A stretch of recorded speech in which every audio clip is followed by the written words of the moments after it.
Hello, bonjour, on part en Italie, on est à l'aéroport on est dans l'avion là de Valencia et on part à Naples. Je vous l'avais déjà dit, je crois, oh là là, mais la lumière c'est un scandale. Je vous l'avais déjà dit, je crois qu'on partait à Naples, on part pas tout seul, on part avec Sania et Geoffrey. Et on va partir 5 jours, là on est le 24, on part jusqu'au 29 découvrir un peu le sud de l'Italie. Moi je connais pas du tout, j'avais déjà été à Rome, mais le coin de Naples je connais pas du tout. Du coup on va découvrir, on a Liam avec nous bien sûr. On n'est pas bien du tout, il y a des turbulences de malade. Ouais, il y a un vent, vraiment un vent violent là. Mais là dès qu'on a allumé la caméra, il n'y a plus, depuis tout à l'heure ça tourne dans tous les sens, je vous jure. On n'est pas très... Enfin, on n'est pas rassurés. Pas très serein. Surtout toi. Geoffrey. Non, ça va. Ah ça y est, ça le refait. Oh là là. En fait, j'avais pris ma caméra, j'avais commencé à vlogger dans l'avion et je crois que je l'ai oublié dans l'avion. Du coup, il faut que j'appelle les objets trouvés. Là, on est arrivé depuis 2 jours. On a déjà passé une journée à Naples hier. J'espérais la retrouver et finalement, je la retrouve pas. Du coup, je me dis que c'est trop dommage de pas vlogger parce qu'aujourd'hui, on va visiter toute la côte amalfitaine et ça a l'air trop beau. Donc je vais vlogger avec mon téléphone. Je suis désolée si la qualité est un peu moins bonne que d'habitude. Mais voilà, j'ai trop envie de partager avec vous un peu le sud de l'Italie.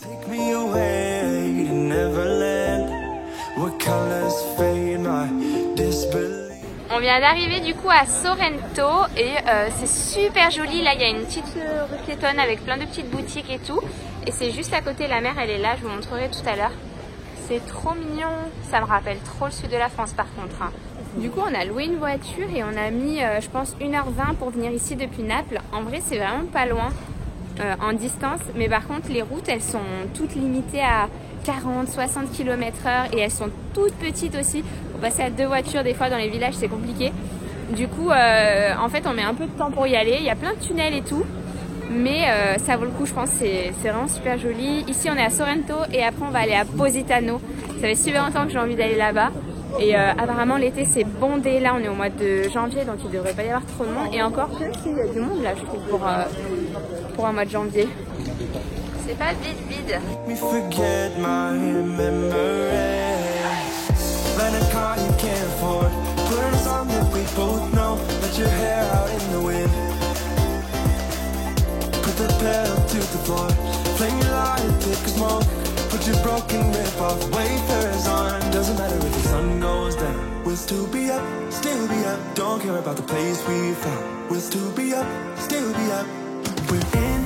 Together, we both fall down. Doesn't matter if the sun goes up, 'cause we will still be high when the lights out. On a refait 30 petites minutes de voiture et on est cette fois-ci à Positano. C'est une ville, un petit village perché sur la montagne avec plein de petites maisons, plein de petites ruelles. C'est vraiment trop joli, je vous montre. Together, we both fall down. Doesn't matter if the sun goes up, 'cause we will still be high when the lights out.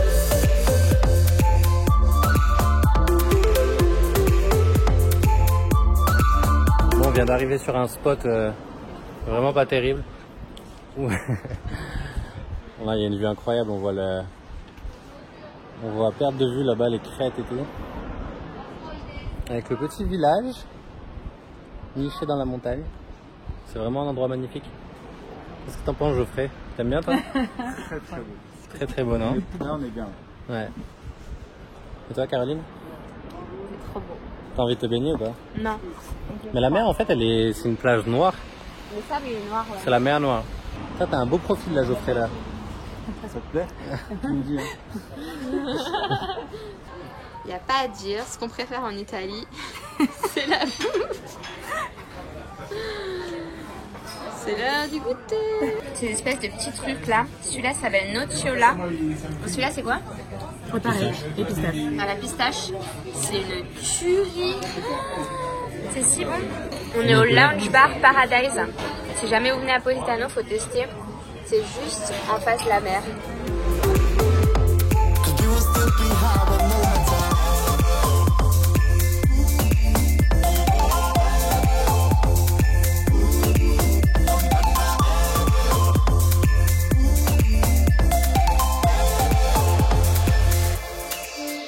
vient d'arriver pour rendre la voiture de location. Du coup, on avait loué une voiture avec Avis Budget, c'est ça? Joanne, c'est Avis Budget. On avait loué une voiture juste à côté de la gare, là. Et en fait, il se passe un truc trop bizarre, c'est que sur le contrat, quand on a loué la voiture, comme à chaque fois qu'en fait on loue des voitures de location, il y a marqué que si vous rendez pas le plein, vous avez une pénalité. Et là, c'est marqué que c'est 170 € de pénalité si on rend pas le plein. Donc nous, juste avant de garer la voiture, on a été faire le plein dans une première station essence.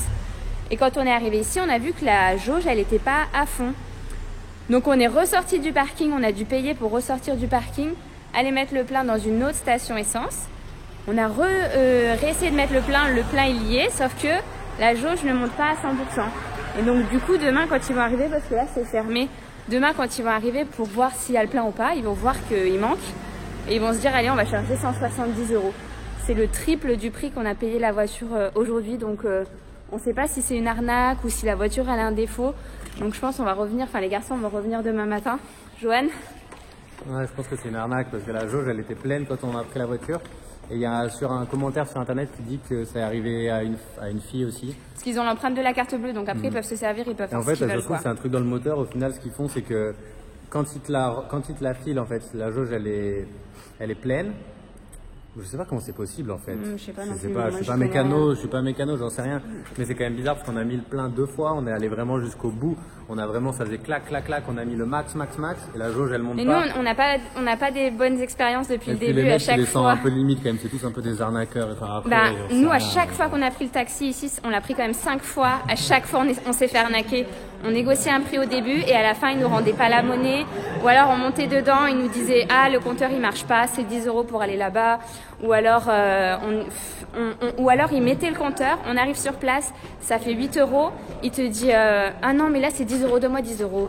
Enfin, on n'a vraiment pas eu des bonnes expériences au niveau du commerce ici. À part ça, les gens quand on les croise dans la rue, qu'on cherche un endroit et tout, ils sont hyper sympas, hyper accueillants. Mais au niveau du commerce, on a toujours un peu l'impression de se faire arnaquer. Là, depuis qu'on est arrivé, c'est assez désagréable. Et là, le coût de la voiture, on se dit 170 balles. Abusé, franchement.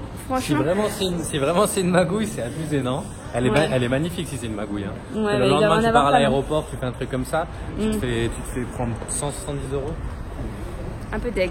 Vas-y, raconte. En fait, en gros, il y a un mec de l'agence qui est venu et je lui ai montré l'aiguille, je lui ai dit j'ai fait le plein. Mais je lui ai dit regarde, par contre l'aiguille elle n'est pas remplie. Il me dit ok, après il a parlé vite en italien et tout, il m'a dit ok, demain quand je fais le check, pas de problème, je vais rien charger, t'inquiète et tout. Je dis mais moi j'ai pas de preuve. Il me dit non, t'inquiète. Et après il est parti. Mais au moins je lui ai dit tu vois, ça c'est le même demain. C'est qui qui est là? Je pense que c'est un employé de Avis. Bon bah j'espère hein. Ouais j'espère, mais je vais appeler de toute façon, on va appeler Avis là. We can pretend the time is still. Stay in the daydream, chase the thrill. Make up the way. Nouvelle journée, aujourd'hui on vient d'arriver à Pompéi, on va visiter les ruines. On vient d'être déposé là et d'ailleurs je vous ferai le point pour la location de voiture tout à l'heure parce que Sania ils y sont allés avec Geoffrey ce matin. Ils nous ont dit qu'ils avaient dû rajouter 4 litres alors qu'on a quand même fait 2 fois le plein et qu'on pouvait pas rajouter une seule goutte de plus. Mais qu'ils ne retiendraient pas 70 €, ils retiendraient maximum 10 €. La manager n'était pas là sur le moment même, du coup on sait pas trop, mais ils doivent rappeler Geoffrey là dans la journée. En tout cas, on a de la chance, il fait super beau, ça promet. Elle va être la première à rentrer. Wow.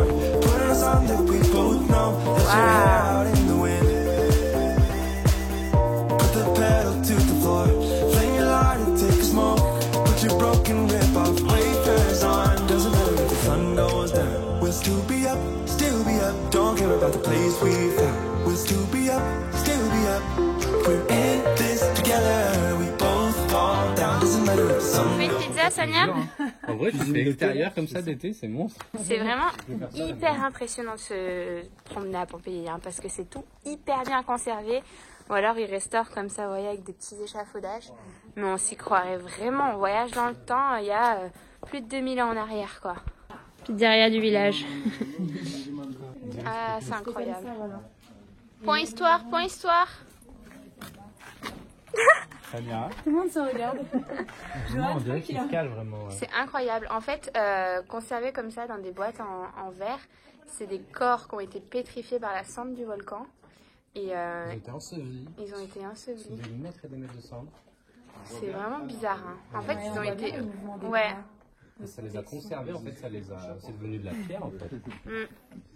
C'est incroyable. Tout à l'heure, on a vu un petit enfant. Ça m'a mis un peu mal à l'aise.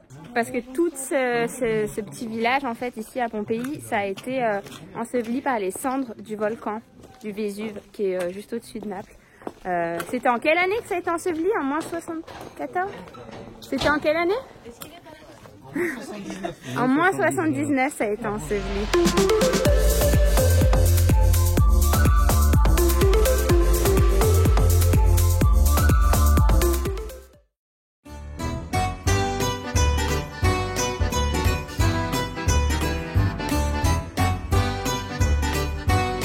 Bon alors ce midi on va tester la meilleure pizza du monde apparemment chez Dino Sorbillo. On était déjà passé plusieurs fois devant ce restaurant et à chaque fois il y a une queue de dingue dehors dans la rue et tout. Et tout le monde fume, donc on s'était dit c'est pas possible de faire la queue avec Liam. Enfin, vraiment en plus de ça il y a plein de voitures qui passent, enfin, c'est compliqué. Du coup on s'est dit qu'y aller un lundi midi c'était peut-être la meilleure option, sachant que ça ouvre à midi. On est arrivé à midi moins 10 et effectivement c'était parfait parce qu'on a attendu 2 minutes, ils ont ouvert les portes, tout le monde est rentré à l'intérieur et du coup on s'apprête à goûter la meilleure pizza du monde. Au niveau des prix, comme vous voyez, c'est pas excessif et ça c'est dans toutes les pizzerias en général. Les pizzas ça coûte 7-8 euros, c'est vraiment pas cher en Italie. Après juste en général ils font payer les couverts comme ils appellent ça ici et c'est 2 euros en général. Donc on mange vraiment pour pas cher du tout en Italie. Par contre ça y est, c'est tout rempli là en 5-10 minutes. Quelle heure il est les gars? Midi 11, c'est déjà trop tard, je pense qu'il y a déjà la queue dehors là. Petit débrief, Johan. On commence par... Geoffrey. Franchement, elle est bonne.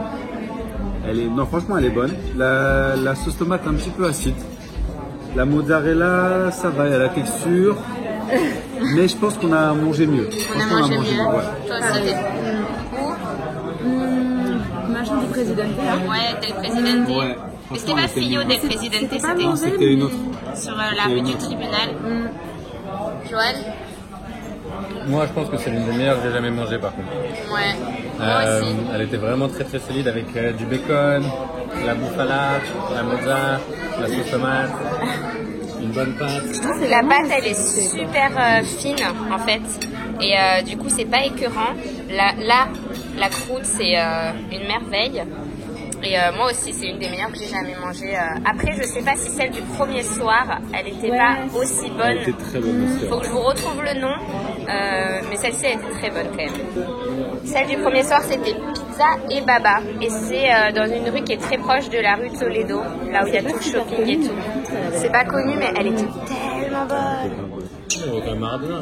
Ah oui, c'est vrai. Le frère de Maradona. Vous avez la même.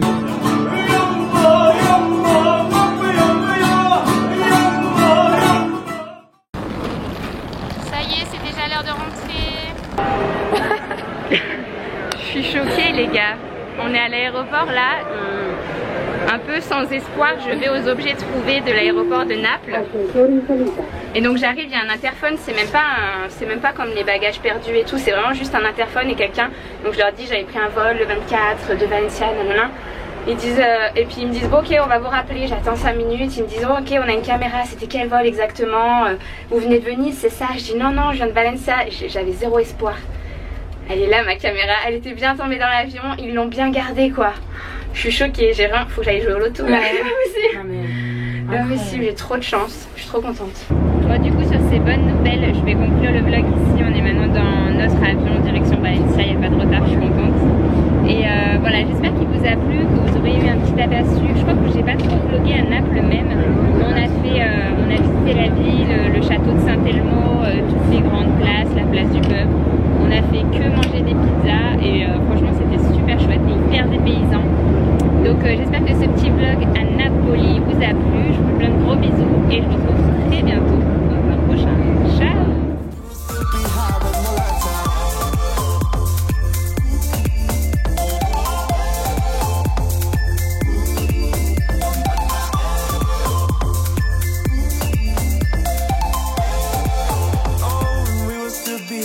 the lights off.